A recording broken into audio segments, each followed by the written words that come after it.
Hello and welcome to another episode of Two Gay Peas in a Podcast. I'm Matt. And I'm Bevan. And in this podcast, we like to challenge our ways of thinking, to open our minds, and to spread light through honest and open conversations. This week, we are talking with an operatic superstar.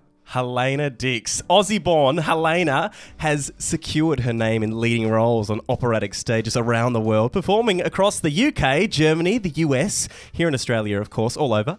Helena has performed many times with Metropolitan Opera in New York, and after performing as Norma with Chelsea Opera Group in London, she was described as gobsmacking. Also saying here, Dix is on her way to cult diva status. Let's welcome the diva herself. Hello, Helena Dix. Hello.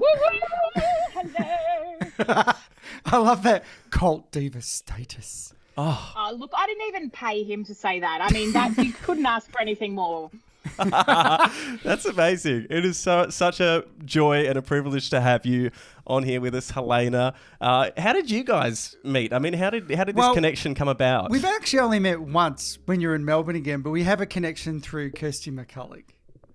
And right. Of course, we interviewed Kirsty on our podcast. She was our sleep psychologist that we talked to. Yes, we had a lovely chat with Kirsty about that. But I think we did only meet once in Melbourne, but knowing that your history was with Kirsty, and that's how we sort of met.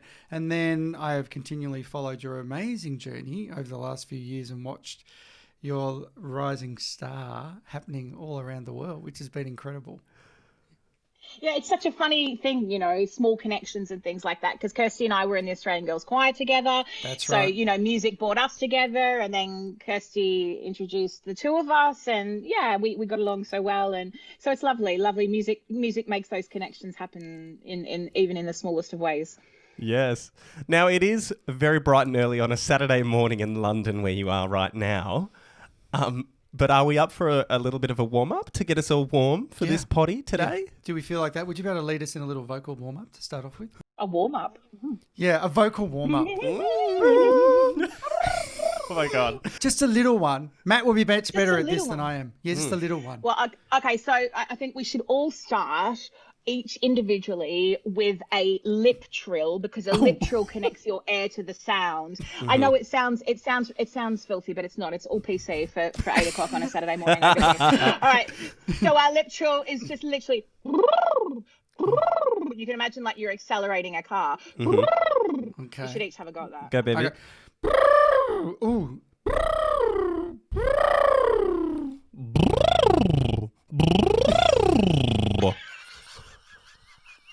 Yes. Your car's a different make to mine, I think. I feel like it's a car from Noddy or something, the 1990s cartoon, for anyone that knows that reference. Anyway, moving on. I was lucky enough to do some acting with Matt, and as performers, whether you're singing or acting, we get to warm up, and some of the things would just crack me up. They're the best, though. They bring you together as performers doing all the fun, silly warm-ups out the back, don't they? That's so true. And actually, where I used to grow up back in Willis Hill in Melbourne, I used to have a neighbour over the road, and he'd get up really early, and I would be warming up upstairs. I was only a kid, you know, learning to do my warm-ups. And the very first thing I would do to get my voice going would be like the vocal stretches, you know, the nice hums, nice and gentle. And one day he kind of came over and he said, Helena, and he obviously, I was already a teenager, so I had to be careful what he said. He said, but are you alone in your room when you do those warm-ups? And at the time, I was quite naive. I didn't know what he was referring to. And then he chuckled, and him and my mum went, ha, ha, ha. And he's like, because they sound quite delightful. And now I realise what he meant, you know. But at the time, I was very definite that they were, you know, vocal warm-ups completely. Well, so you say you were doing that as a kid then. I've got written down here. How did your operatic journey begin then? It obviously started quite young for you. Yeah, I mean, I never, opera was never really a big part of my family. Classical music wasn't really a big part of my family. I kind of thought that I was a cross between Mariah Carey and Aretha Franklin when I was little, but I always loved to sing, always, like since I literally could make noise, and always loved the spotlight, definitely not shy. When I was on a flight with my parents when I think I was 4 or 5, and in those days the kids could go up to the cockpit and speak with the captain and see everything, and so mum sent me off, and my mum's she's a little bit shy on the public surface. So she sent me off, and and then as she describes it, the captain comes across the plane. He's like, "Oh, ladies and gentlemen, we have the children in the cockpit, and one of the little girls has just seen my microphone and would love to sing you a song." And my mum's like, "Oh crap, I know whose kid that's going to be." And I was like, "Hi everyone, my name's Helena, and I'd like to sing "Come a Chameleon," and that was my debut. That was my debut. So I was like, come, chameleon. And Yes. the whole plane's like cheering. And when I got back to my seat, my mum said, I was really hoping that no one would know that you were my kid. And but of course, when I got back, I was like, "Mum, did you hear me on the microphone?" She's like, "Yes, sweetheart. Everyone heard you. Everyone heard you." So, the singing side of things definitely started early. And then I basically got into the Australian Girls Choir, and one of their patrons was an opera singer, and I was looking for singing lessons at about 15, and they recommended her to me. And she said, "Darling," she said, "I think you should sing opera." And I just laughed at her. I was like, "That's hilarious." Like, I'm like, "Woo, no, no thanks." I'm a bit more Scooby-Doo opera, and she's right. Well, she said, "Darling, if I'm going to teach you, you'll do it my way." And we did technical exercises for 6 weeks. She wouldn't let me sing a song. And she kind of showed me the discipline of like proper singing and proper breath work and everything old school, proper, technique. And I think it really worked for my personality. At first I was a bit angry. I was a bit like, whatever, this is You just wanted to belt something out. Exactly, jazz hands and everything. But actually the part of it that appealed to me was the fact that I couldn't do it so easily. And I love a challenge as part of my personality. And so it pissed me off because she would be like, "Right, let's do a breathing exercise. So we're going to breathe in deep, and then you're just going to count 1, 2, 3, 4, 5, 6, 7, 8, 9, and all in one breath." And I would do it, and I'd get to like 20 something. I think I'm a hero. and I'd be like, "Well, what can you get?" And she kind of chuckles. She's like, 176. I was like, damn it. So, that kind of thing really drove me. I was quite, competitive, and I wanted to be better. And the fact that I couldn't do it so easily actually really appealed to me. And I think that's part of my success, even as a journey as a singer, is that when I can't do it, it's not negative for me. When I struggle or when I'm trying to make something better, it actually excites me to try and make it better rather than feeling negative. So that's kind of what started the journey for classical. And then I worked with her for a couple of years, and then I got a full scholarship to the Melbourne Conservatorium and started my bachelor there, and the journey kind of went from there, really. Wow. What are some kind of highlights of your vocal training journey when you really got into the nitty-gritty that you can speak about, where you really kind of discovered your voice and really found it? I don't think there's any distinct moments really, apart from learning to manage my sound as I developed, but also like learning to manage nerves, because of course what people don't really think about is that when you sing, it's a deep part of you. Like when you've got an instrument, it's external, you can manipulate the muscle and control it. But of course, the things in humans that happen when we get nervous, things like short of breath or dry mouth or things that we naturally feel get a bit anxious with, they're the things that affect singers, So I think one of the moments for me that I remember quite well at university was we were doing this concert up at Dame Nellie Melba's estate, and I was quite young. I think I was the first year or second year, and I didn't feel particularly nervous. And I sang, I sang "'Tis the Last Rose of Summer," and I had this rose in my hand, and we kind of staged it, and I went, "'Tis the last rose of summer." My voice was okay, and I put my hand out, and my hand was like shaking like a mofo. It was like the rose was like in front of me, and I remember like psychologically being like, no, like just the ways that nerves and things can affect you and how you handle that. And I've been through many competitions, especially in Australia. That's quite a big thing for young singers. Like the Eisteddfod circuit was a really big deal. And some of them were really harsh and some of them were really great. And it's just that thing of learning to get up under every circumstance and being able to, to perform, whether it's that you're feeling emotional, something's maybe happened to you in your life and you can't, how do you not bring that to your singing, like if someone's, you've lost someone or you've had an argument with someone, or like really big things down to really small things. And I think as a singer, a young singer growing up, yes, I had great vocal progress and great memories, but actually I think the biggest things you learn is yourself, how to deal with your own filter of life and how to not let that get in the way of what you're trying to produce vocally, because everything is linked to the voice, the emotions, the tension, the fear, like all of it. So yeah. I had I like singing is a huge part of me. I've always loved to sing as well. I did classical training in my late teens, and a few years, like I really love singing and acting. I have much more experience acting on stage in front of people than I do singing in front of people. So that is a huge challenge for me. A few years ago, Anthony Kalia came to Hobart when we were living down there, and as part of his promotion for his show, I was working on radio at the time, and he asked me to sing a song with him at his concert at Rest Point Casino. And I was like, of course I will do this. So exciting. Yeah, He let me don't make me sing. Yeah. He let me pick my own song and everything. I sang an Elton John song, and I will never forget the sound check, because the sound check was incredible. I had the time of my life.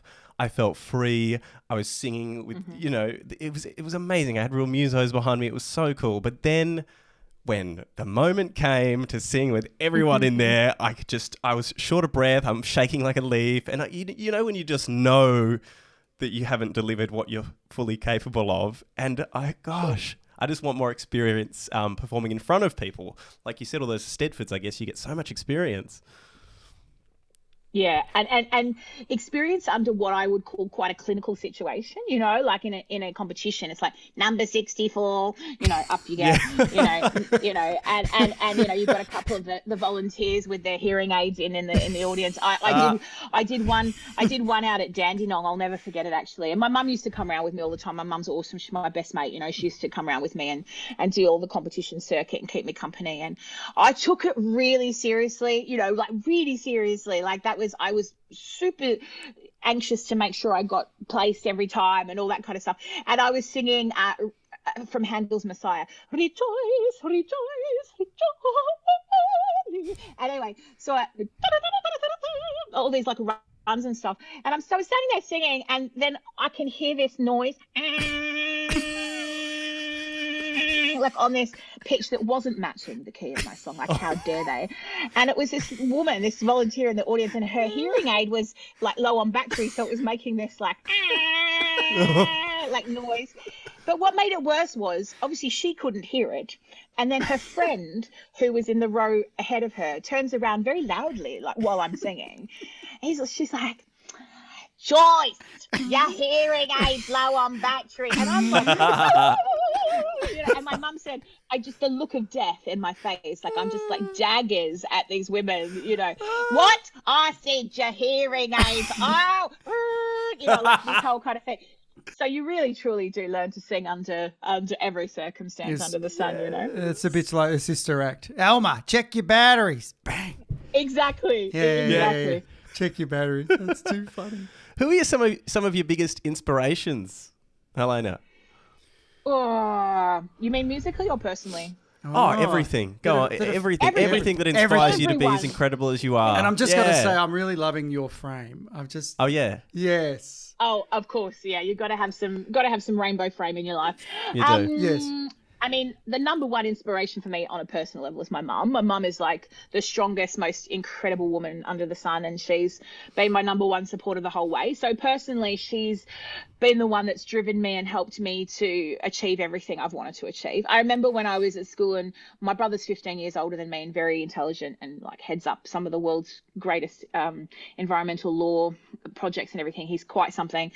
And he really wanted me to go into law. He said to my mum, but she's got such good grades. Why would she do singing? What a waste, you know. And for quite a few, but he meant it in a nice way.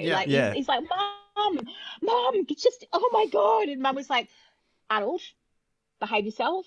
if that's what she wants to do, we need to back her. Oh, I love And Mum. if she slacks off and if she's crap, we will tell her. But if she's dedicated and she's good at what she does, then you can't stop her. You've got to invest in what she wants. So, and then when I made my Royal Albert Hall debut, he and my mum were sitting in the front row, and she turned to him and she said, "Was it worth it now?" And he went, "Yeah, right, yeah, okay, yeah." But so definitely my mom and my brother as well, actually. But on a professional level, so many singers at so many different times. When my teacher told me she wanted me to be an opera singer, I was like, oh crap, I don't know anything about opera singers. So I went to Brashes at the time. Oh, Brashes. We love Brashes. Good old Brashes, right? What was Brashes? Brashes was a record store here in Melbourne. Oh. Was it in the major city in Burke Street? Was Brashes in Burke Street? I can't remember. Well, it's everywhere, really. Everywhere. They had a chain of them, and you go in and you browse records and CDs and tapes and whatever, and they had like a little listening station where you could put on headphones and you could say to them, "Can I listen to this CD?" And you'd stand there and listen. And so I was like, right. I went to the opera section and I literally picked out this CD and this gorgeous, voluptuous woman, and I was like, I like the look of her. I will listen to the opera. And it was Leona Mitchell, and I put her CD on. And I was just like, the colors that she used in her voice and the magic that she created. And I just remember thinking, oh, opera's not so bad, actually. This is not so bad. So that kind of kicked me off. And then my teacher, Margaret Nisbet, who passed away recently, my first teacher, she knew how to handle me because I had quite an ego. I know you'd never guess it, but I had quite an ego, and also because I was, I was like, I sang all the musicals at school. I thought I was awesome. And she was like, actually, you don't know anything. You have to start at the beginning. And at first I found that really difficult, but she really knew how to challenge me in a positive way, and she made the experience so beautiful for me, but also so much so that I really always pushed myself. So she would definitely be one. And I guess through my career, I've had all kinds of people. Cheryl Barker is a famous Australian opera singer who is in La Boheme. It was the first gig I got with Opera Australia. I was in the chorus and she was singing, and I was besotted with her and her singing and her acting, and the fact that, again, a good singer, but also a good singing actress too. Like she wasn't of the old school where they just stood and sang. She really committed and was able to get colours in her voice that were quite incredible, which is something I try and do. And then I think the best experience I've had recently, when I was at the Metropolitan Opera, I covered there for quite a few years before I made my debut. And there's a very famous mezzo called Helena Dix. She's Latvian, and she was the mezzo in Roberta Devereux, the production I did there. And the technique on this woman is incredible. Like, it's incredible. And everyone's a little scared of her because she's this she's amazing, but she's very, she's a bit Latvian, it's a bit okay. And so everyone in rehearsals was like, okay. Whereas I actually quite enjoyed talking to her. And she came in one day and she had this cold, and she's like a bit snotty, obviously pre-COVID and all that. But she came in and she was a bit snotty, and she said, my children have this cold, and they're like, mommy, I love you. Here, I give you my snot, little shit, So she came in with this cold, and as a covers job, it was my job to sit there and watch the rehearsal. And so she came in and she sang this scene, and it was, extraordinary. Like extraordinary. The fact that she's got a cold, the fact that she's a mezzo, which is the lower voice than the soprano, and she still went up to these roaring high notes. And she finished the scene and everyone was all gushy. They were like, and she kind of comes over to the corner where we were sitting, and I went, I hate you. And she's like, excuse me. And I was like, what the hell? I've got a cold. I sing better than sopranos when they're healthy. I sing better high notes than sopranos when they're healthy. Piss off. And she laughed and laughed and laughed, and we became friends from there. But I've never been in the room with someone that I've admired so much, because I'm a nerd and I'm a technician, and for me, like, the voice should be like very disciplined and quite a lot of work. You can hear in her like how much work she does on it. And for me, that was truly inspiring to be in the room with someone who met up to the expectations that I have of what things should be, I have this one memory in my head from when I first started singing back in the day, and also first started YouTubing things, because also I knew nothing about classical music or opera or anything.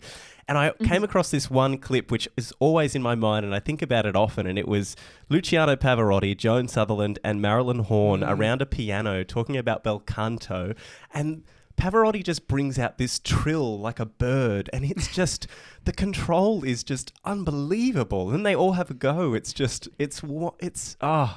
Yeah. He's like, it's like the birds. I look at the birds, just like the birds. And then out comes this incredible trill like a bird.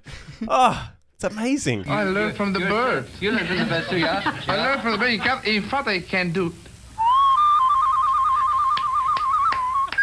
Perfect.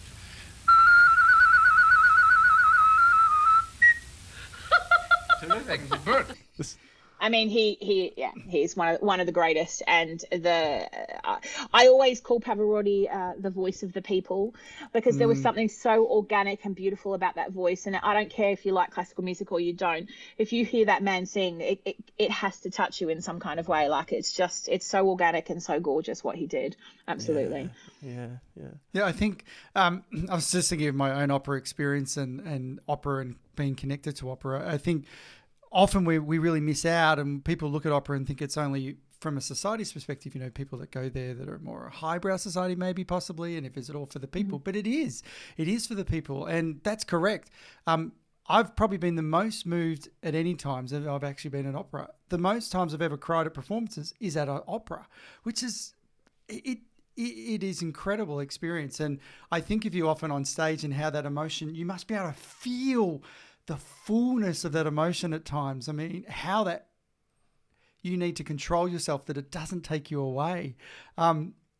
That's so true, actually. It's so true. One of the great directors that I've worked with taught me that lesson very well. He said to me, Helena, if you're conveying a deep emotion on the stage, first and foremost, you have to feel it. You have to experience it. In the rehearsal, you have to cry. And of course, all of that affects your voice. Yeah. And he said, and then you have to strip that away and be able to portray that without it affecting you vocally. And that's a really very difficult lesson to learn. Yeah, absolutely. I love that. Through the rehearsal process, you have to allow yourself to fully feel it and experience it and cry and allow all that to happen so that you can still know what you're performing and not let it affect you later on. That's amazing. Yeah, I love that. Yeah. And I've always wondered that, how you control or move through that, because I come out of there like, sometimes it's so beautiful. Then you went to a great performance. Yeah, great performance. Yes. And we need to... You've actually never been. I've never been to an opera at all. So I mean, I know. Which we were not many operas came down to Hobart. So to be fair, but we were hoping when you were here, we were able to do that, but we were away. But for people who are listening, what is a good level opera to start with? If you've never been introduced to opera before, what is a really good introduction for people? Yeah, I think it depends what you love, really. But La Bohème, you can't go wrong. La Bohème by Puccini. It's the everyday person's story, and it's beautiful. And Puccini writes a beautiful melody, and it's very moving. Madame Butterfly, again, another gorgeous opera to see. And then on a lighter stage, something like The Marriage of Figaro, which I just recently did in Seattle, because The Marriage of Figaro has these phenomenally wonderful characters that everyone can find themselves in one of the characters at least. And it's this kind of this funny story of, not betrayal, but it's this, it's a comedy, but it's also true to heart, and they all learn a lesson by the end of it. And I think, there's Figaro and Susanna, they're the young couple, and they're going to be married, and they're very excited. And then there's the Count and the Countess, who have been married a while, but the love's gone a little bit. The lust has kind of been taken out of it, and they're going through the motions. And then the Count's a bit naughty, and then there's the young Cherubino, who's he's lustful, and he loves all the women in the show. He wants to get up their skirts pretty much, and like there's something in everyone. I think you're right though. I think people think about opera as being for the elite, and it's certainly not. And I know a lot of opera companies now try really hard for it not to be. Most opera companies will do like young people's tickets, and even like some opera companies now do these fantastic shows where it's called like a sensory show, like where people who maybe feel a bit uncomfortable sitting down the whole time can stand, and kids can move around, and so just getting that experience and understanding that it's not just for the elite. And actually people say that, yeah, all right, fine, like the A-row stalls are quite expensive, but actually the cheap seats in opera or the company rush or daily tickets or whatever, far cheaper than a lot of musicals and pop concerts. So it's not a financial thing. It's that thing of like, trying a food, oysters.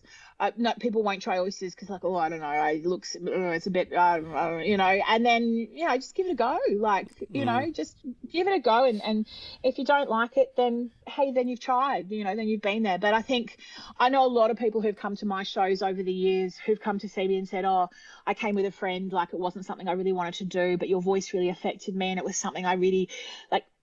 Being in the theatre and being around live music and letting it vibrate through your body and something with a full orchestra and everything. It's quite extraordinary. It really is, Yeah, and we're missing that central, or maybe we're missing the central too, but it is central. The sensual, the sensory? Sensory, I was going to say this. Sensory. You can get sensual. It's like a song you're about to bring on. You can get sensual at the opera if you like, but that's the senses overload. And we quite often do, yeah. Yeah, we do. When we're sitting at home watching Netflix, we're not really getting this amazing experience of being in the middle of it all and allowing the vibration of our bodies and waking us up and thinking. We're just receiving here. And that's why live performance is amazing. Yeah, it's incredible. It is. It is. Especially since COVID, we're at home a lot more now. Get back out and see the live stuff. It makes you feel more than you can imagine.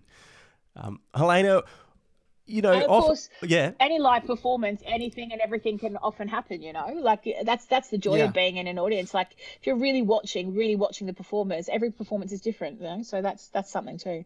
Yeah. Opera obviously is performed in a lot of different languages. What are some of the significant differences when you're performing in different dialect and languages and things? I mean, one of my first singing teacher, Lisa Roberts Scott, who was our second interview here on the podcast, she now teaches people how to find their voice in many ways. But she was like, don't start with a German opera. Why would she be saying that? She's like, don't start with German. We're like, what's wrong with German? Well, I think... Well, the language is a little harsher than say Italian is. I mean, Italian is really the language that you want to start opera with because it's a soft language in the mouth. It's got beautiful vowels.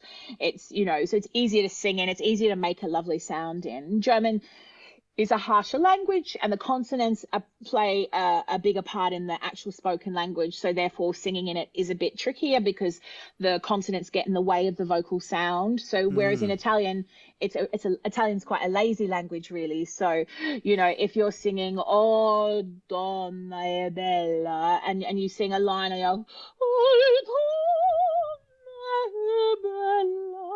donna è bella," a woman is beautiful, but if you did that in German, oh Mädchen ist schön, or Mädchen ist schön, so you can hear like there's so much more consonant and aspirant to get through, and so when you're developing a nice vocal line, Italian is a beautiful, beautiful language to sing in, and so we learnt Italian, German, and French. At college, and I started early. I did it at TAFE when I was at school because I knew I wanted to sing in Italian and I wanted to understand it a bit better.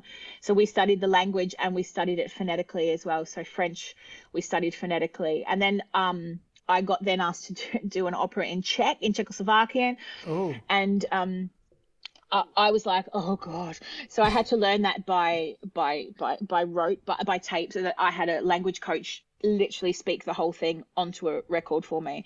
And I just learnt it by just repeating. And I remember one of my colleagues, I was living at student dorms at the time, and she went past, she was from Serbia, and she's like, Elena, there's a lot of swearing going on in your room as well as Czech. And I was like, yeah, because I need prochpichon, like that. I was like, holy crap, can I buy a vowel somewhere? And actually, I think the worst language I've had to sing in was Welsh. Welsh is really hard. Really, really hard. I didn't do a whole opera in Welsh, but I was asked to sing the Welsh national anthem at an event. And that is Welsh is a combination of several European languages kind of mixed in. So you get this kind of German / Russian / and literally I said to my Welsh friend who tried to teach me how to do it, I was like, there are so many consonants in these words, my like all this guttural kind of stuff. It's like, how do you make a nice sound? And yet the Welsh are such songbirds, like, singing is such a huge part of the Welsh language, because that's like, it's all quite a singy-songy kind of way that they speak. Don't quote me on whatever Welsh that was. But it's fascinating doing all the language work and stuff as well. But I say this to people, I'm like, no, I've just memorized a 384-page score of Italian opera. So forgive me if my brain is on another track sometimes, because it always goes around in your head, when you're doing a show, because of course you have to know that for memory on day one of rehearsals. So, Oh, is that what's expected? Day one of rehearsals, it's in there. Whoa. Yes. Yeah. So it used to be in earlier days, they would have maybe a week of music rehearsals where everyone would have a chance to sing everything in with their colleagues and stuff. Now you're lucky to get half a day of music rehearsals. The director wants to rehearse, straight up on the floor with the ideas. And so you really have to be as much as possible for memory on day one. Yes, absolutely. You're saving time and you're getting right into the okay. So how are you, the thing I always talk about, is how you look after yourself through all this.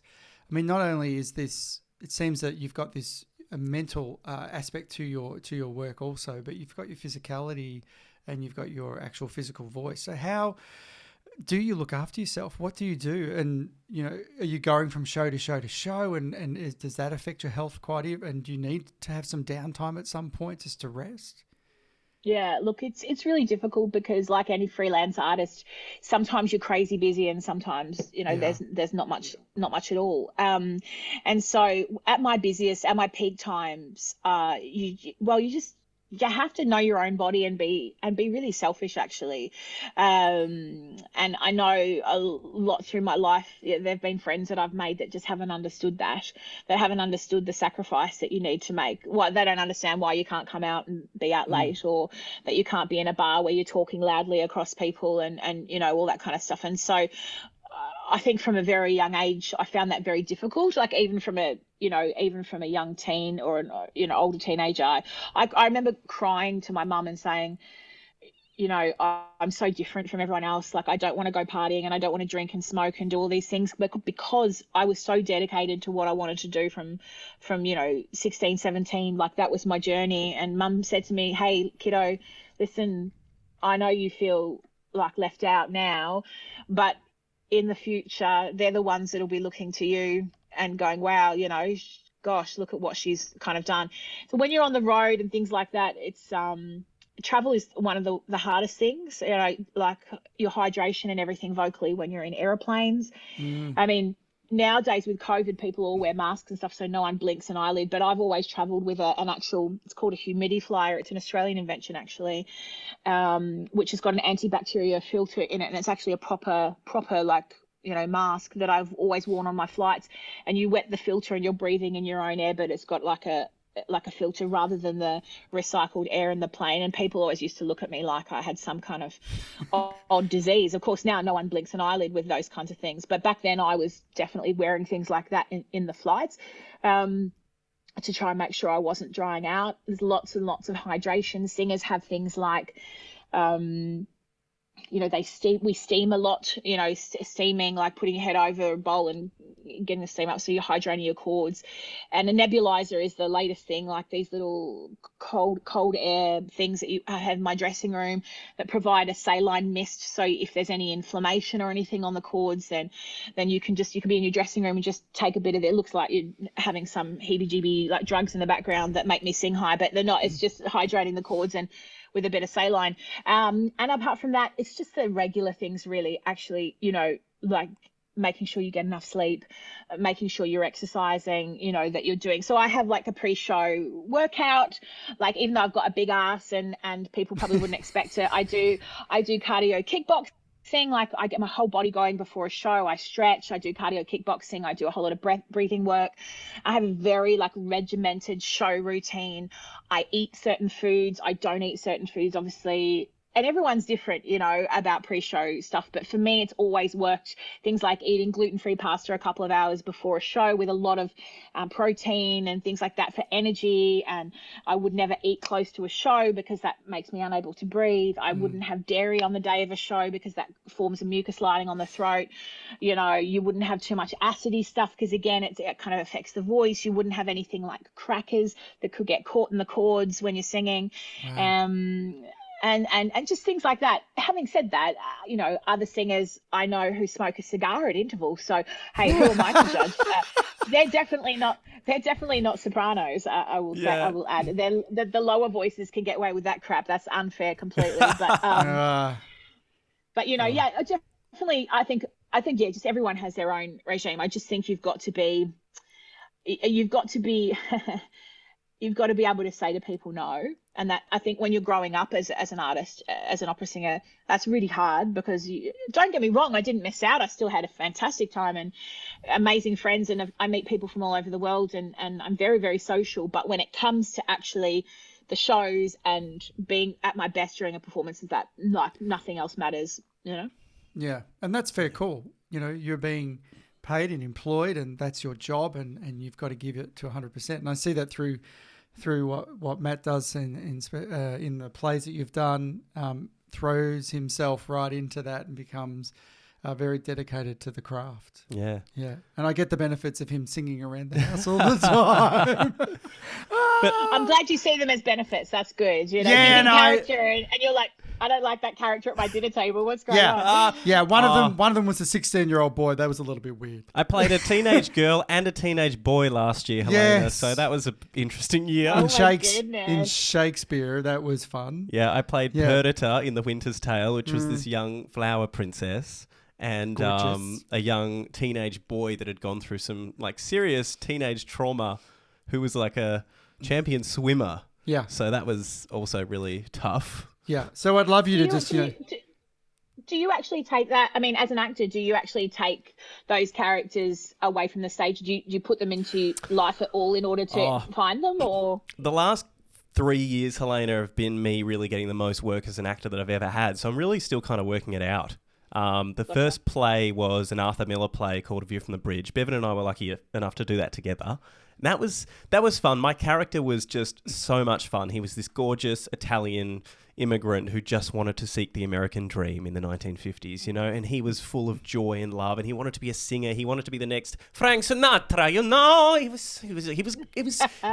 He was so much of me and all the joy in me. He was a lot of you. But then last year doing, especially this play where I was playing a young kind of traumatized teenage kid, I think I did bring a lot of that one home. I really tried to immerse myself because it was the biggest gig I'd ever had. It was a big role, and I really tried to put everything I could into it. And I did have a bit of a breaking point during that one. But I just learnt so much through that process, though, and I'm so glad I pushed myself to that point to understand what I'm capable of. How I moved through that process when I did break down. I was so lucky. I was the only guy in our entire ensemble and cast and everything. So I was just mothered so heavily. It was incredible. Gotcha. The day I had this breakdown. You're right about hitting that point as well. Like it sounds dramatic to everyone who listens, but you're right. You have to hit those points sometimes to learn, where they are for you as an artist, don't you? Yeah. What I could do differently to maybe change that situation. I mean, I just don't think I'll hit that point of that significance, or maybe I will in another way. I don't know.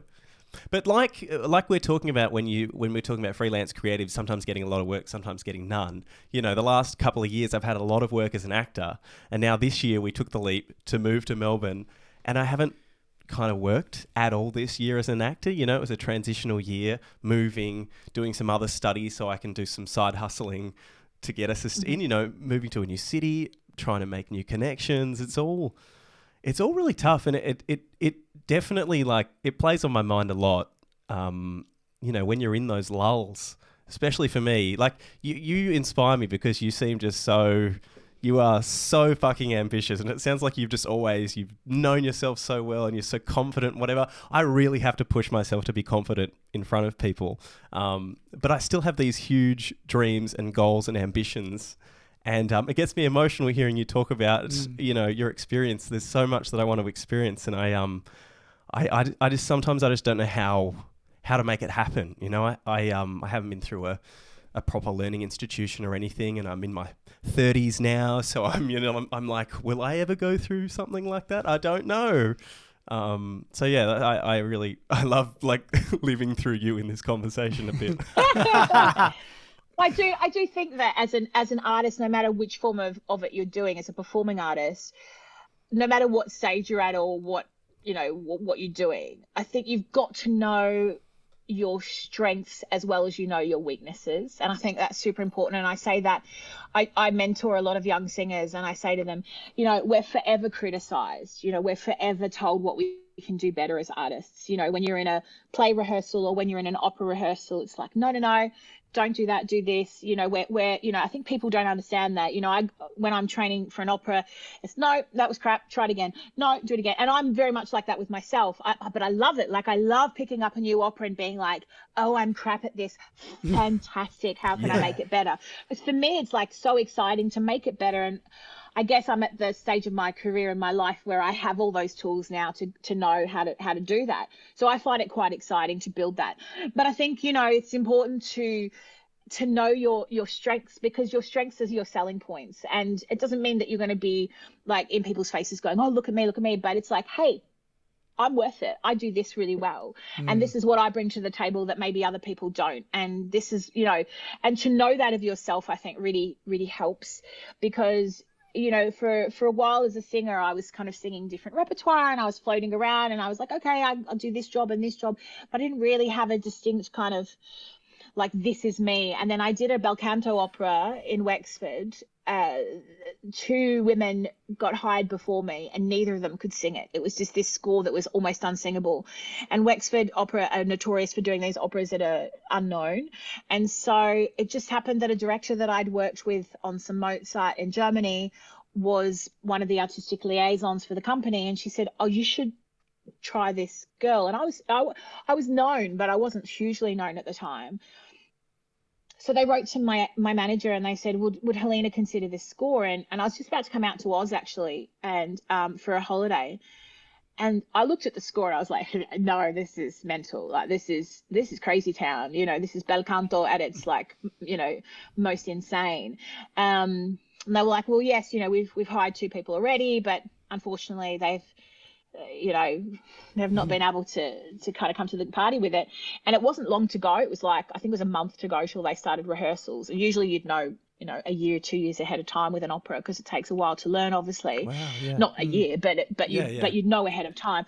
And I was like, okay, fine. So I took it to Australia. They FedExed me the score and I took it to Australia, and I worked with Raymond Lawrence, who's the wonderful head of music at Melbourne Opera and who is a real specialist in Bel Canto. And he said, yeah, you can sing this. And so we did, and we worked on it. And I just, like, I was meant to go out there for a holiday. All I did night and day was work on this opera score. And through the work on it, I found me. I went, oh, I can do this. Like, wow, okay, cool. I can do this. And not everyone can do it. That's kind of cool. I kind of like that. And, you know, and it was hard, and it was like mega hard. And I really worked harder in that show than I did, I think, in any show that I've done, to find that for myself. But oh my God, the excitement and the thrill of like what that created. And I'll never forget. It was like, we were in one of our final rehearsals, and one of my colleagues who was quite a bit older than me, he was facing up stage and he played my kind of father figure in the show. And I was doing this aria and I couldn't see behind me, but it was the first time we'd had costumes and the orchestra and everything. And basically the chorus were like in floods of tears over what I was doing on stage. Well, I couldn't see it. And this story was based on a true story about the Queen of Sweden. Like, she ruled from age 4, and it was like an incredible. I mean, she was an incredible character to play, and the strength in her was, I mean, it's just quite something else. Anyway, so we were doing this scene. It was really quite moving, and he's looking up at me, and he just glazed over, and he was meant to have the next line, and he just completely didn't sing, just like completely didn't sing. And I'm like looking down at him with my eyes as if to say, it's your line, you know, and nothing. And they had to stop the entire rehearsal, and the conductor, maestro, was like, hey, David, hello, woohoo, like, you know, it's your line. And then David just pointed to the chorus, and everyone was just like, and he pointed, and he's like, I just got taken to another planet. He's like, I don't even know what just happened here. And like, that was a real moment where I went, oh, like, I can do that. Yeah. And music can do that, and music and I together can do that. And wow, that's just that I can transport people and I can move people. And isn't that what it's supposed to be about? It's supposed to be about taking people out of their lives and correct, and just being in a fantasy and having those few hours where nothing else matters but being immersed in it. And that was a real turning point for me, where I just went, that's my strength, and I'm going to hold on to that, and I'm going to hold on to that through my career and work to be better every day, of course, not take it for granted, but like, wow, like that's as an artist, that's what you kind of like live for, really. So I think that's really important. It is. So for those who are listening, so Bel Canto, can you give us an example of what it's like what that sort of singing is like that's difficult? Well, Bel Canto is basically what it says on the packet. It's beautiful singing. And so the composers of the Bel Canto period were all about the beauty of the human voice. So instead of having a lot of text and a lot of story, right, the story would be suspended, you know, like in Norma, the famous Casta Diva. You know, it's not got text on every word, but it allows the voice, you know,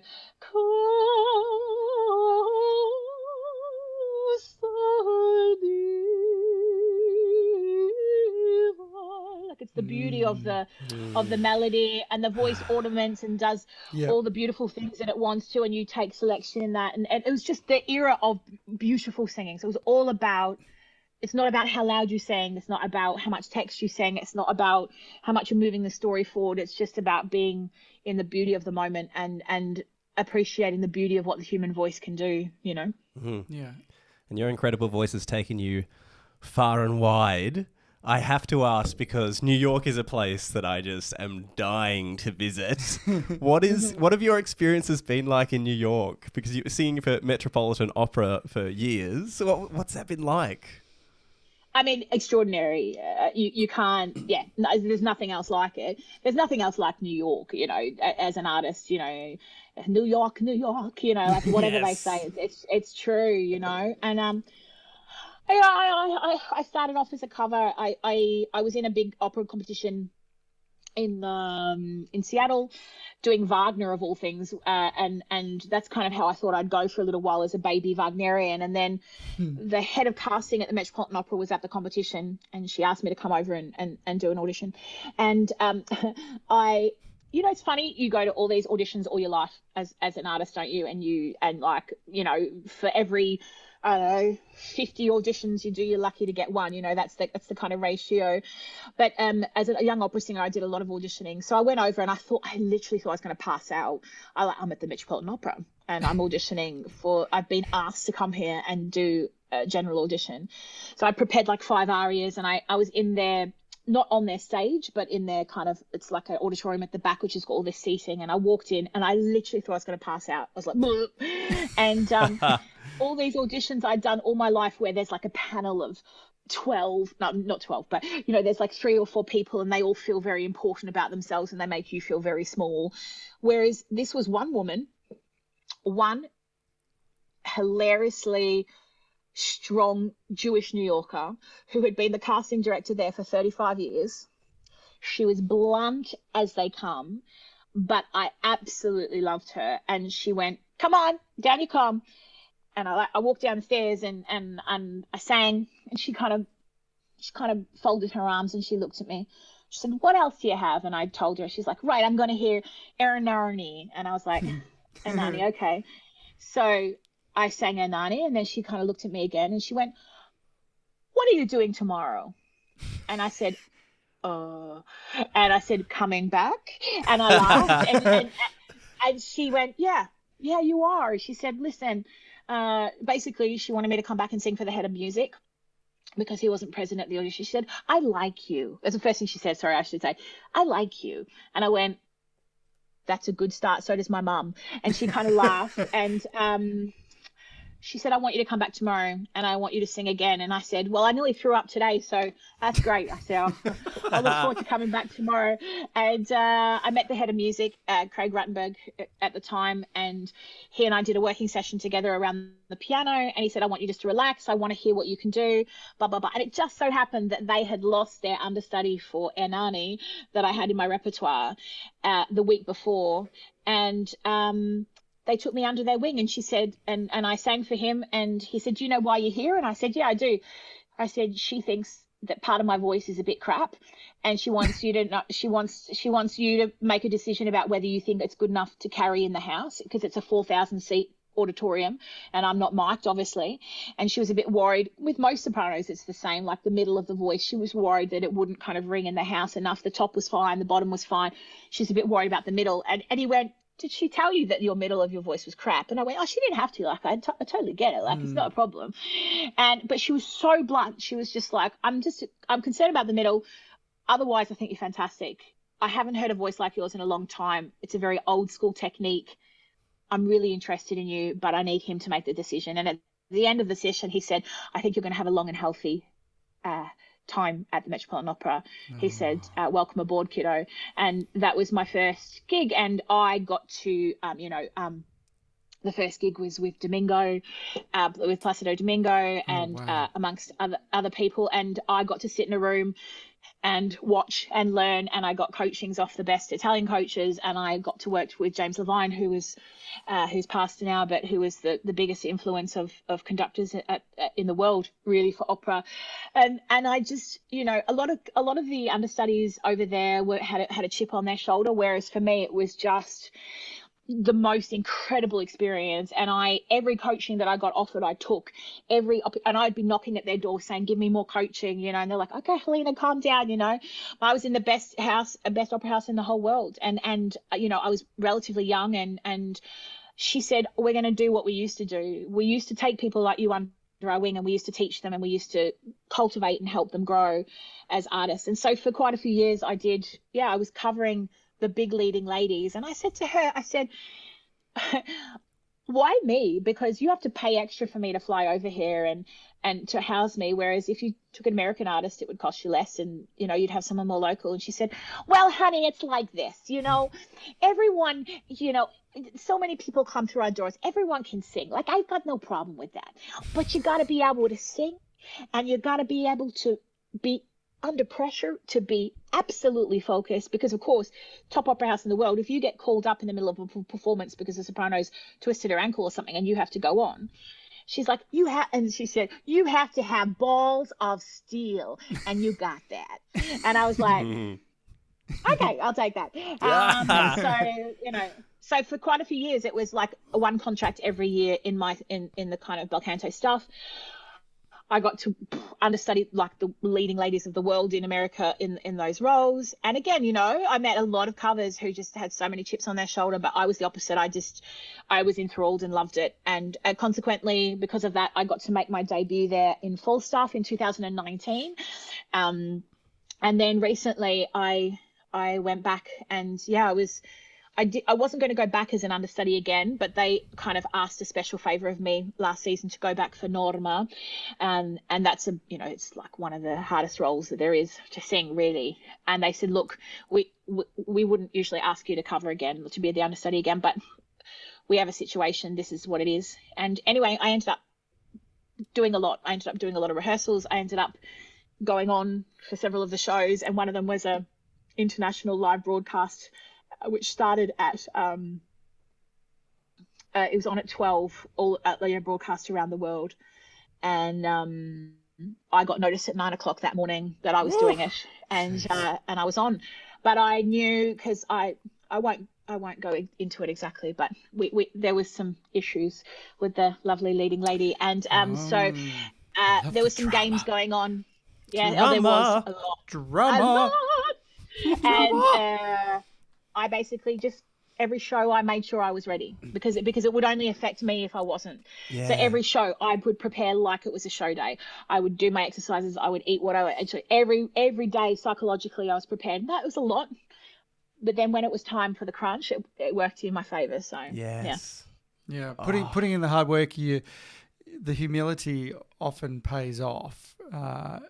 Definitely for artists, and we see it, and from the point of people who are very precious, they might be very talented, but it's interesting. I always say this to Matt: being a good human is always the number one thing, because people see that. People see that you're a good human, and she was correct. A lot of people can sing. But when they see someone that has that dedication, wants to learn, and has that humility, it takes you a long, long way. I believe it really does. Yeah, it's got to be a perfect match. You got to deliver the goods, have the goods to start with, but also the headspace it's fascinating. I've seen people come and go a lot in that opera house, and it's a tough place to be. It's a lonely place to be.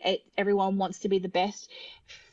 People will, when you're the understudy, people will not treat you the best always, and you get kind of stamped on for ego and all that kind of thing. And you've got to be able to separate yourself from all of that emotionally and be able to just go, okay, fine. And I'll never. The broadcast was my second performance. So I did one performance for her on the Wednesday, and then the Saturday was the live broadcast.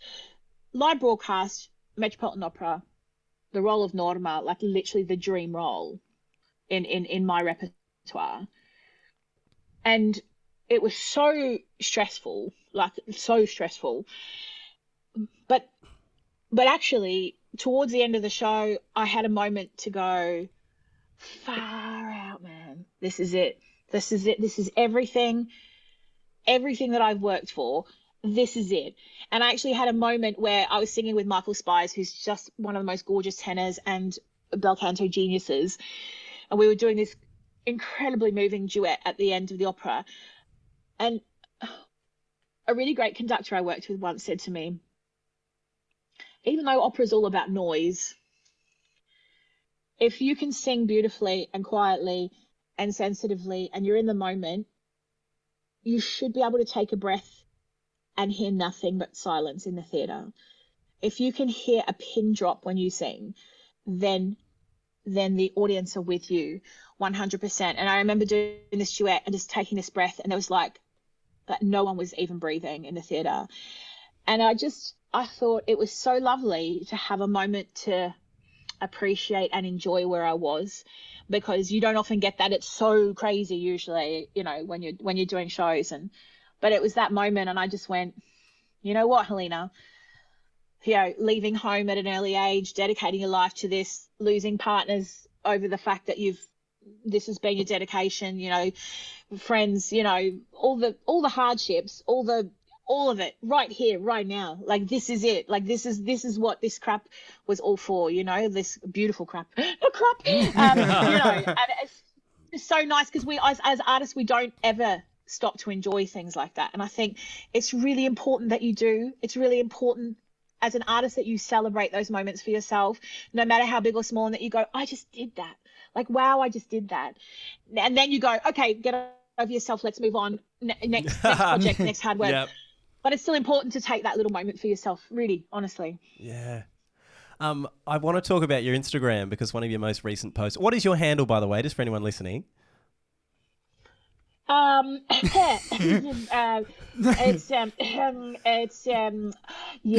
this really great handle. Talk amongst yourselves. Amazing handle. I know what it is. It's the Helena Dix. Yes, that's my handle. The Helena Dix. Well, I was stalking your Instagram earlier, and you're such a good stalker. A great stalker.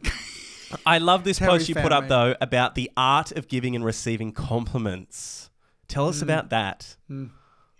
Yeah, no, I put a post about that because I was in the foyer recently of a show, and someone came to me and they said, I listened to your broadcast from the Met on Norma that you did. And I went, oh, lovely. And they went, oh, yeah, but I mean, I don't need to tell you, of course, because you already know that you're great. But, I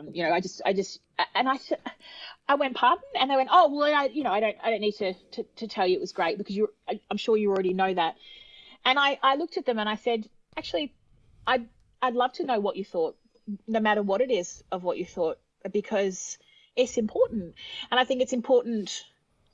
It's so hard for artists to take compliments because we're fueled with criticism all the time. And I see my colleagues do it. You know, my colleagues come out after a show and someone will say, great job. And the younger ones are very uncomfortable about it. You know, they'll be like, oh, thanks. Yeah, but my voice was this or that, or they'll come back with something that's, you know, and I'm like, I say it to people all the time. I say that you just smile and you thank them because they've given you a compliment, and otherwise they'll feel uncomfortable about giving it again. And they've approached you. They don't need to do it. They're not forced to do it. They're not in a room, you know, and your public and the people that appreciate you, they're the people that are paying to come and see you. And even other colleagues, like if a colleague does something really great, I always stop and I'll go, hey, that was phenomenal what you just did then. And sometimes my colleagues don't quite know how to take it, you know, and sometimes they'll get quite defensive. Oh yeah, but, and I go, no, yeah, buts. I really appreciate what you just did then. So just take it. All right. And a couple of my colleagues have gotten quite emotional. Oh, Helena, I can't believe you said that, or you took the time to write it, or no. I think we spend so much of our time, as I said, being criticized and trying to be better. And so we take criticism really well. We learn to take criticism really well, or most of us do anyway. But we don't know what to do with a compliment. And I think that's really sad because, again, as I said, I think to sell yourself as an artist or to kind of survive in the industry, you need to know what you do well as well. But I hated that, oh, well, I don't need to tell you. But, well, no, actually, I don't care what stage you're out of your career. It's lovely to hear the audience clap, or it's lovely to hear someone say bravo, or it's lovely to see someone cry and be moved by your performance, because all of that is sensory feedback to the hours and hours and weeks and months and lifetime of discipline and dedication that you do. And I think it's important to learn and to grow, but it's so important to know how to take a compliment, B, to accept the compliment, not just in the sense of thank you, but actually accept it. So, you know, that's what that person thought. And just to have that positivity as well. And also to understand that no matter how high up the artists are, they're still working. You know, they're not like, you know, they're not perfect. They're still, everything is still a new role, is still a lesson. And it's lovely to tell them if you think that it's great, you know? Yes. Yeah. So important as well. I worked through radio in my 20s, and also every week I'd go in and my boss would sit down with me and we'd listen back to some of the talk breaks that I did, and always it was just a lot of criticism all the time as well. And you have to hear what you're good at. There were some bosses that I had that wouldn't tell you the good stuff, and you have to hear it. You really have to, or it just drains you completely. Absolutely. And I'm not talking about, there's no need to be fake. Like, oh, no, I don't want someone to be gushy. I don't want someone to be like, oh, darling, you know, because you get that, and you get that as well. I don't want that. But if you genuinely were moved by something, tell me. Like, that's my job. My job is to make that happen for you. So, you know, if you can have that back. Oh, but I've had that quite a few times. Oh, I guess you know this, you know, blah, blah, blah. Oh, come on now. Okay, yes, like I know that I'm being hired and I know life is great and all that kind of stuff. But actually, you know, you don't understand the 3 months of work that I do sitting at the piano 7 hours a day to make this happen. And this is the enjoyable part. So why not make it enjoyable for everyone, you know? Yeah. Exactly. And we're talking about that. We've always asked about where does this diva come from? Yeah, why do we call you a diva? This is diva. Yeah, tell us where is that diva come from? Because when people say, you know, there's this opera diva, and I'm like, and in our little gay lovely household, we have our diva moments. We all have our diva moments. You bitch. But I just love that when we look at opera, we talk about the opera diva, or we talk about, you know, Mariah, she's the diva. Do you know where we get this diva word from? Where does this actually come from? I think in old school opera, diva was very much used like you're talking about, like bad behavior or obnoxious behavior, you know, like such a diva, like, you know, like that kind of, in opera in the old days, people behaved really badly if they were the leading sopranos. It was like, oh, like, look at me, darling, and they got away with like murder, really. And were very kind of flamboyant and full of the everything, that kind of behavior, like, oh, I can afford to do that because I'm the star, I'm the diva. I think it was very much used in that. Yeah. However, I think the tables have turned quite a lot. There's not nearly as much of that behaviour anymore in our industry, and I think opera. I think due to social media and platforms like that, like, opera singers have been humanized a lot more, and we actually see the people and the humans behind all that kind of stuff. So I think that those tides have changed. So I think there's two ways of hearing it. I think diva now can be like, yes, diva, like, yes, girl, yes. And I love that. I love that form of it, definitely. Yeah. We'll definitely go for that. Hey, now look, before we say goodbye to you, I need to get you to show Helena your voice. Oh. I'm going to get you to do a little example of what you were taught, because I get this all the time. So if we can ever get him learning some other pieces of opera, that'd be great. Oh, don't make me sing. Because this gets it. I get this one all the time. You want to. Yeah, Don't make me sing. But the good thing was that you can just give a little critique. Oh my God, no way. Well, look, the first ever classical song that I ever learnt was Caro mio ben, which I love. And I just find myself singing it all the time. I learnt it when I was like 18. I'm 31 now. I find myself just singing it all the time. It's like so embedded in me. It's like his bath time go-to. Yeah. Yeah. Especially in like a bathroom with tons of reverb. It's just, it feels so good. You've got to have reverb for Caro mio ben. Yeah. So singing it here in this dead carpeted room through a microphone in my ears. He's giving excuses already. Oh, yeah, no, all right. see? I'll just go. I'll just go. Have you had milk today? No. Shh. All right. Shh. Shush now. Shh. All right. Caro mio ben, credimi almen, senza di te languisce il cor. Il tuo fedele sospira agnor, cessa crudel tanto rigor. There we go. Amazing. There we go. Oh, thank you. Can I just say, I wasn't sure what to expect then, but that was actually quite beautiful. Oh, thank you. Well, as I said, that song is so in me. I get a bit of Pavarotti. There's a bit of Pavarotti and a little bit of Beyonce all together in that. Yeah. I'll take that. Oh my God, best compliment. I get Ever. it. I honestly and sincerely get really quite emotional when he sings, because when you see, I'm his partner, I'm his husband, and I absolutely adore you and I see the talent, but I just want other people to experience that. And as I said before, when I sat in opera and heard people like yourself and experienced that beautiful, to be moved by music, you have the ability to do that. And I just want the world to hear that and experience that gift that you've been given. I would give an inch to have your inch of your little bit of your talent, because I know it has the possibility to move and change the world. I really believe that. Little bit by little bit, by people, just like you said, disappearing for a second in their lives, giving them a break, it really can change people's lives. So I am hoping at some point, one day, that you're able to fly with that voice, just as you have flown with your voice and continually fly with your voice. I love it all. I love the that. acting. Thank you for singing for me. That was gorgeous. It was a pleasure to sing for you, Helena. Anytime. Let's sing together someday. So what is up? You should. What is up next for you? What's happening? So I'm doing a recording on BBC Radio 3 next week, where they do a feature on kind of famous musicians. So I'm going in and talking about my life and different music that's moved me. So a bit of radio work, and then I'm doing 2 Verdi Requiems here in London. And then I'm doing another recording, and then I'm off to Brussels, where I'm doing like a big project on Verdi and his operas, and I'm the lead soprano in that. So I'll be in Brussels for a few months, and so that's my next international project, which is very exciting. Beautiful. Amazing. Helena, we've been doing this in the last couple of potties. I think it's been working quite well. But do you have any final things that you would like to say to our community, to the creative community, to people who might be listening to us right now?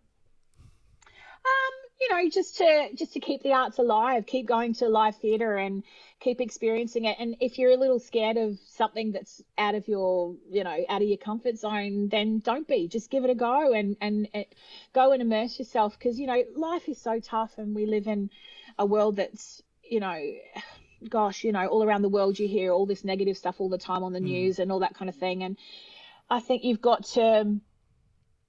I think as humans, sometimes we're scared to give in to ourselves a little bit. We're scared of what it might unlock. People who live their lives without the arts, I think, live their lives in a cage, in a gilded cage. I think they don't unlock a part of themselves. And so for me, my advice is, if you're scared, don't be. Like, just go and allow yourself to cry, or allow yourself to be moved, or allow yourself to be taken somewhere else. And let go. Just let go for a little bit, because life's tough, and we all fight the good fight every day, but it will add a layer to your life, I think, that can't be taken away from you. I think that would be my advice. There's a whole conversation there as well, exactly what you're saying in relation to the queer community as well, and the layers that we get to unlock as queer people. We do. And the freedom that we get to find. We are blessed to be queers. We are. We can see life in technicolor. Yeah. And that's the way it's always been meant to be seen. I just have to say to you as well, babe. Yes. Look, don't make me cry again. You say that you would. Makes me cry a lot. You say that you would do anything to have a little bit of what Helena has, and even a little bit of what I have.